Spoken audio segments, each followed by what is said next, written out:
आखिर इस संविधान ने हमें दिया क्या है? मैं इस देश का संविधान हूँ, लाल किले से बोल रहा हूँ। जो भी सत्ता में आता है मेरी कस्में खाता है। तुम सबने कस्मों को तोड़ा है, मुझे झूठा कर छोड़ा है। मैं जब से आजाद हुआ हूँ अपनों से बर्बाद हुआ हूँ। मुझे बदलने का सपना छोड़ो, मैं किसी धर्म की किताब नहीं। मैं इस देश का संविधान हूँ, मैं इस देश की शान हूँ।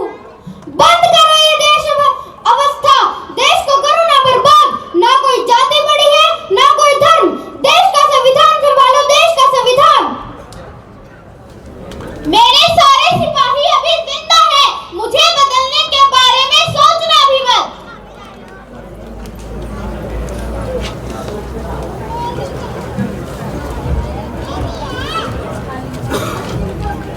हम भारत के लोग भारत को एक संपूर्ण प्रभुत्व संपन्न समाजवादी पंथ निरपेक्ष